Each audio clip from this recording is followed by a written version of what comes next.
இன்னைக்கு என்ன பார்க்க போறோம்னா ஒரு ஸ்வீட் தாங்க பார்க்க போறோம். இவ்வளவு ஒரு ஹெல்த்தியான ஸ்வீட் எத்தனை பேர் சாப்பிட்ருக்கீங்கன்னு தெரியல. சீம்பால் தாங்க பார்க்க போறோம். ஃபர்ஸ்ட் சர்க்கரையும் ஏலக்காய் பவுடரையும் இந்த மாதிரி மிக்ஸ் பண்ணிட்டு நல்லா வடிகட்டி எடுத்துக்கோங்க. குக்கர்ல லைட்டா தண்ணி விட்டு ஒரு 4-5 விசில் விட்டுனீங்கன்னா சூப்பரா ரெடி ஆயிடும். அவ்வளவுதான், விசில் வந்துருச்சு. அவ்வளவுதாங்க. இப்போ ஓபன் பண்ணி பார்த்தோம்னா நல்லா அல்வா மாதிரி செம்ம டேஸ்டா இருக்குங்க. இதுல ஏகப்பட்ட நியூட்ரிஷனும் இருக்கு. நல்ல இம்யூனிட்டி பூஸ்ட் ஆகும், கட் ஹெல்த்துக்கு நல்லது, விட்டமின்ஸ், நிறைய எனர்ஜி கொடுக்கும், நிறைய சத்து இருக்குது சீம்பால்ல. அவ்வளோதான், ரெடி ஆயிடுச்சு. இப்போ ஓப்பன் பண்ணி பார்க்கலாம். பாருங்க எவ்வளோ அழகா இருக்குதுன்னு.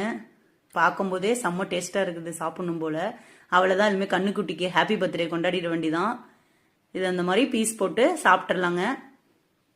நீங்களும் ட்ரை பண்ணி பாருங்க. ரொம்ப ஹெல்த்தியான ஸ்வீட் இது. எப்படா ஸ்வீட் தருவாங்கன்ட்டு நாங்களாம் வெயிட் பண்ணிட்டு இருந்தோம். ஒரு வழியா ரெடி ஆயிடுச்சு.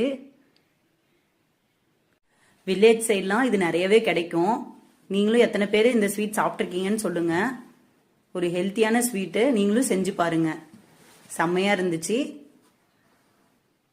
ட்ரை பண்ணி பார்த்துட்டு எப்படி இருக்குன்னு சொல்லுங்க. தேங்க்யூ.